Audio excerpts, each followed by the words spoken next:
Vendredi 26 mai 2023, une ville appelée Confusion. Nous sommes reconnaissants vers Dieu de nous permettre de partager des moments aussi précieux avec vous sur votre chaîne L'Aventure dans la Parole. Alors qu'une semaine s'achève, nous prions que Dieu bénisse l'influence de sa parole sur nos cœurs, afin que ce que nous avons appris reste gravé dans nos cœurs. Le texte à mémoriser de cette semaine que nous vous invitons à dire avec nous se trouve dans Apocalypse chapitre 17, le verset 14. Ils combattront contre l'agneau et l'agneau les vaincra, parce qu'il est le Seigneur des seigneurs et le Roi des rois. Et les appelés, les élus et les fidèles qui sont avec lui les vaincront aussi. Que représentent les deux femmes décrites dans le livre d'Apocalypse? Quelles sont les caractéristiques de Babylone spirituelle?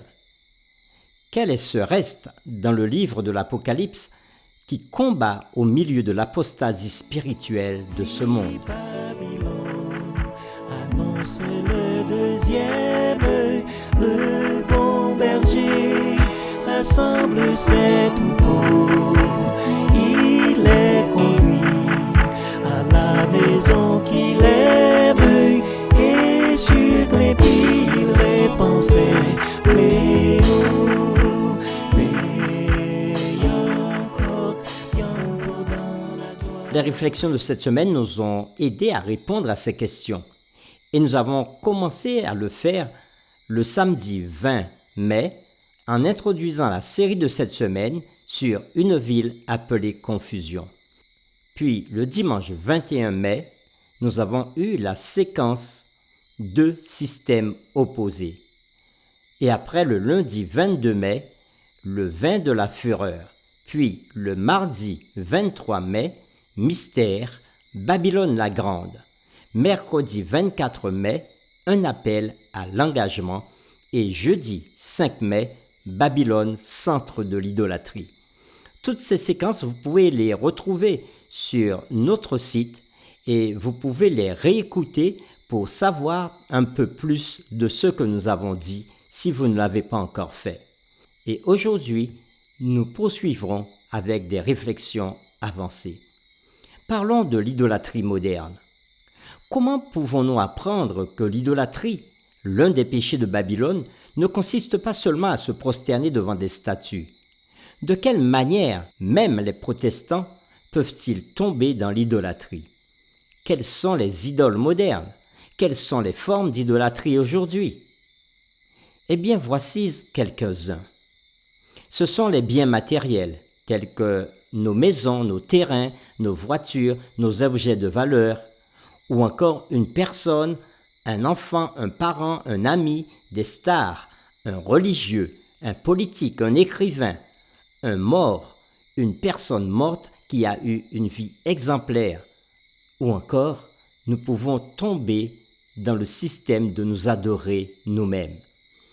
Tout ce que nous idolâtrons imprime en nous une image et une vision, un mode de pensée, un mode de fonctionnement, un mode de contemplation et une adoration. Et le cerveau sera impacté par ses raisonnements, ses choix, ses jugements et prises de décision. Y a-t-il des idoles que vous vénérez?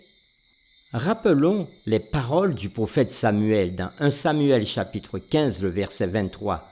Car la désobéissance est aussi coupable que la divination, et la résistance ne l'est pas moins que l'idolâtrie et les téraphimes. Puisque tu as rejeté la parole de l'Éternel, il te rejette aussi comme roi. Samuel parlait ici au roi Saül. Maintenant, parlons de la femme qui est l'Église. La femme, donc l'Église, a changé de visage au cours de nombreuses années et des siècles. Premièrement, elle qui, à ses débuts, était pure, sans tache, elle était attachée à Jésus-Christ. Elle puisait son enseignement de la parole de Dieu et dans l'obéissance.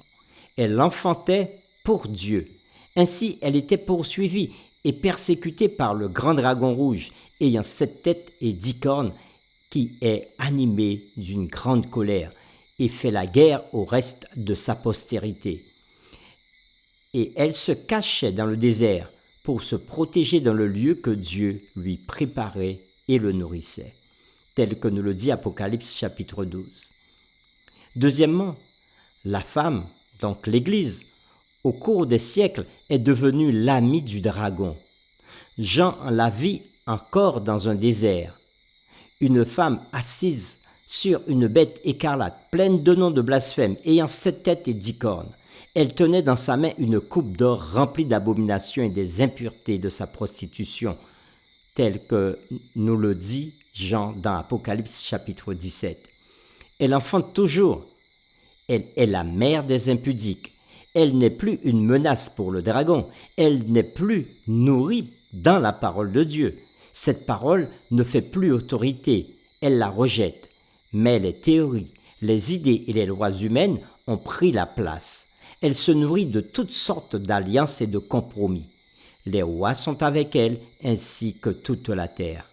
Aujourd'hui, il n'y a presque pas de rois, mais des chefs politiques, des présidents et des chefs de gouvernement, des grandes firmes industrielles, des firmes pharmaceutiques, de grands courants de pensée organisés qui donnent ou qui imposent leurs idées et leurs orientations sur la terre entière.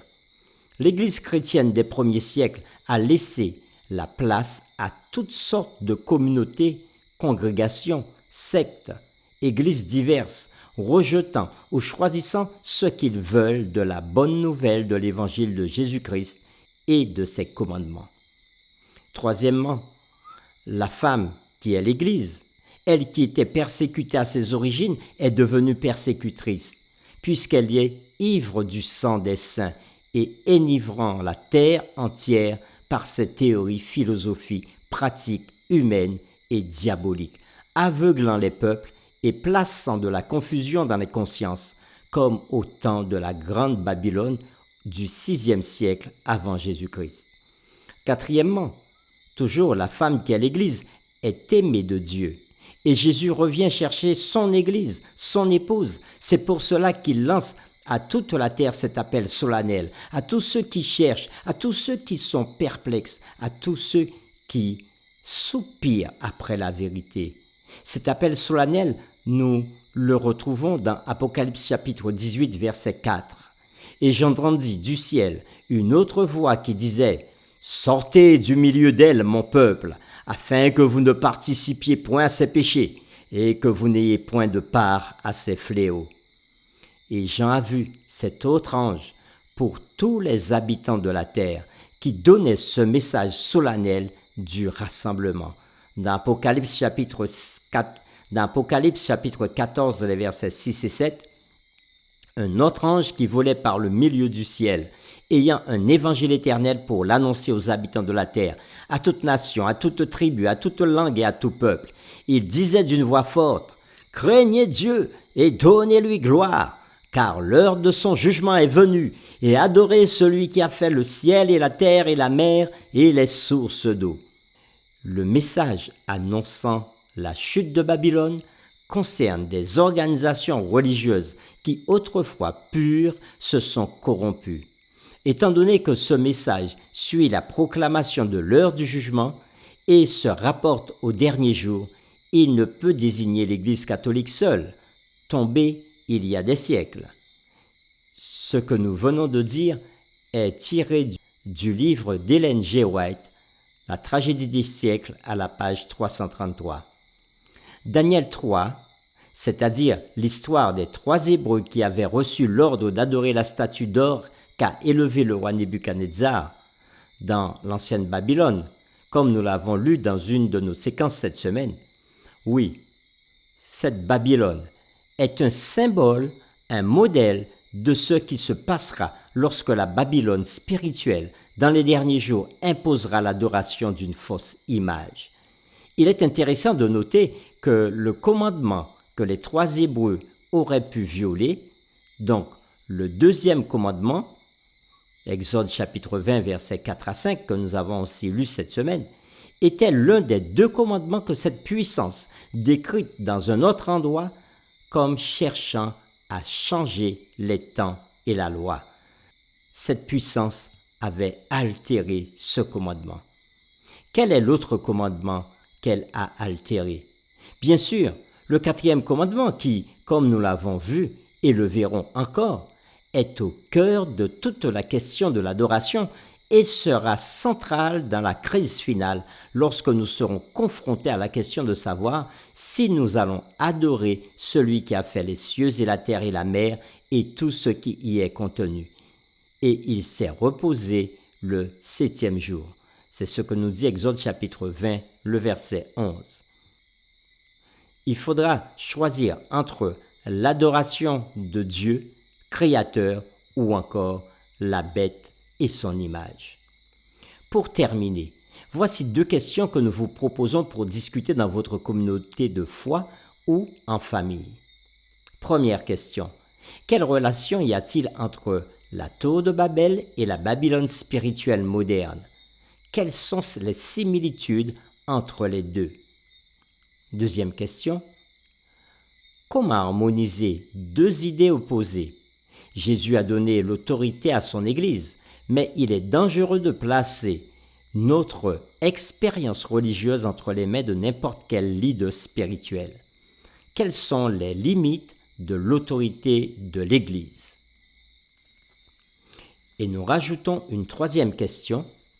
Quels sont les autres parallèles que vous pouvez trouver dans Daniel 3 et l'adoration forcée qui y est pratiquée et ce dont nous avons été avertis dans les derniers jours?